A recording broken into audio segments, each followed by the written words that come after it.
CM ವಿರುದ್ಧ ಏನು ಪ್ರಕರಣ ನಡೀತಾ ಇದೆ, ಈಗ ಸಿಬಿಐ ತನಿಖೆಯನ್ನ ಸ್ವತಂತ್ರವಾಗಿ ನಡೆಸ್ತಾ ಇತ್ತು.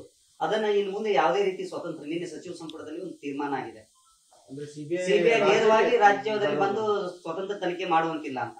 ಕೊನೆಗೆ ನ್ಯಾಯಾಂಗ ಅದಲ್ಲ, ಇವ್ರು ಏನ್ ಬೇಕಾ ಮಾಡ್ಬೇಕು, ಕೊನೆಗೆ ನ್ಯಾಯಾಂಗ ಅದಲ್ಲ. ಅದ ಯಾರು ಬೇಕಾದ ಅನ್ಯಾಯ ಹೋಗಿ ಈಗ ಮಾಡ್ಬೋದು. ಅದೇ ಅವ್ರು ಟೆಂಪ್ರರಿ ಆಕ್ಚುಲಿ ರಾಂಗ್ ಅದು ಬೇರೆ. ಈ ಹಂತದಲ್ಲಿ ಮಾಡೋದು ತಮ್ಮ ಮೇಲೆ ಅಪವಾದ ಬಂದಾಗ ಮಾಡೋದಕ್ಕೆ ಬೇರೆ ರೂಪ ಸಂಶಯ ಬರ್ತದೆ. ಸಿಎಂ ಡಿಸಿಎಂ ಅಲ್ಲಿ ಇಬ್ಬರು ಗುರುತವರ ಅವ್ರ ಮೇಲೆ ಅಪವಾದ. ಈ ಸಂದರ್ಭದಲ್ಲಿ ಆ ನಿರ್ಣಯ ತಪ್ಪು. ಯಾವುದೇ ಅಂದ್ರೆ ಅವ್ರು ರಾಜ್ಯ ಸರ್ಕಾರ ಕ್ಯಾಬಿನೆಟ್ಗೆ ಹಕ್ಕಿದೆ, ಬಟ್ ಈ ಸಂದರ್ಭ ಮಾಡಿದ್ರೆ ರಾಂಗು.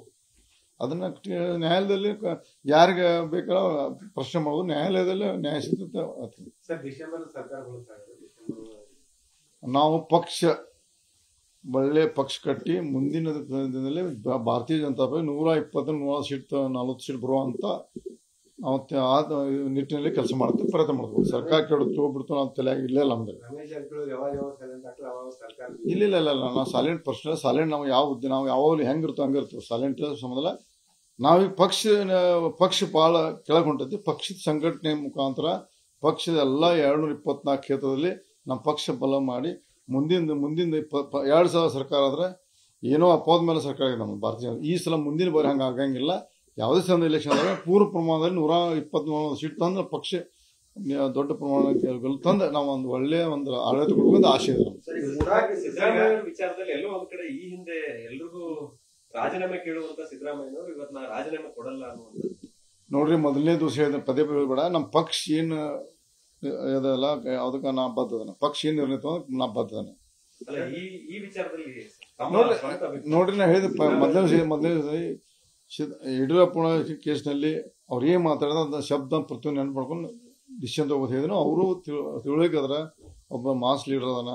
ಅವರು ಬಹಳಷ್ಟು ತೆಗ್ ನೋಡಿದಾರೆ, ಅವರು ಬಹಳ ಹೋರಾಟ ಮಾಡಿದಾರೆ. ಅವ್ರಿಗೆ ಏನು ಉಜ್ಜೀರ ಆಗುತ್ತೆ ಈ ಸಂದರ್ಭ ಹೇಳೋದು ತಪ್ಪು. ಅವರು ನಿರ್ಣಯ ತಗೋಬೇಕತ್ತೆ, ಒಳ್ಳೆ ನಿರ್ಣಯ ತಗೋದು ನಾವು ಒಂದು ಆಶಿಸ್ತೀವಿ.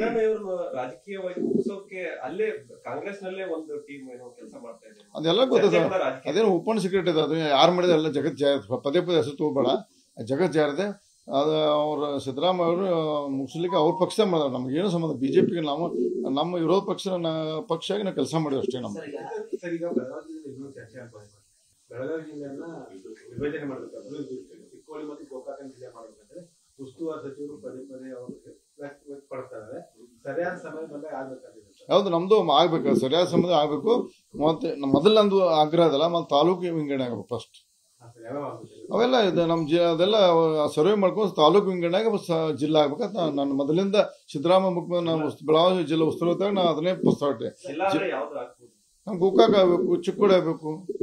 ಅದರಲ್ಲಿ ತಾಲೂಕುಗಳ ಮೊದಲು ಈಗ ಉದಾಹರಣೆ ಕುಡ್ಚಿರ ಇವಾಗ ಇನ್ನೂ ದೊಡ್ಡ ದೊಡ್ಡ ಕೌದಲಿಗೆ ಎಲ್ಲ ಹೊರಟದ ಮೊದಲಿಂದ. ಅವಾಗ ತಾಲೂಕಾಗಿ ಹಗರಣವನ್ನ ಬಿಜೆಪಿ ಅವರು ತಗೊಂಡೋದ್ರಿ. ಆದ್ರೆ ಅದೇ ಒಂದು ವಾಲ್ಮೀಕಿ ಹಗರಣದ ವಿಚಾರಕ್ಕೆ ಸಂಬಂಧಪಟ್ಟಂತೆ ಬಿಜೆಪಿ ಅವರು ಯಾಕೆ ಇನ್ನೂವರೆಗೆ ಮೌನವಾಗಿದ್ದೀರಿ? ಅದನ್ನು ಪಕ್ಷ ವೇದಿಕೆಯಲ್ಲಿ ಮಾತಾಡಿದ್ವಿ, ನಾವು ಮಾಧ್ಯಮದಲ್ಲಿ ಮಾತಾಡಂಗಿಲ್ಲ. ನಾವು ಈಗಾಗಲೇ ಪಕ್ಷದ ನಾಯಕರಿಗೆ ತಿಳಿಸಿದ್ದೇವೆ. ಪಕ್ಷ ನಾಯಕರು ಒಳ್ಳೆಯ ನಿರ್ಣಯ ತಗೋತಾರೆ, ಎಲ್ಲ ಒಳ್ಳೇದಾಗ್ತದೆ.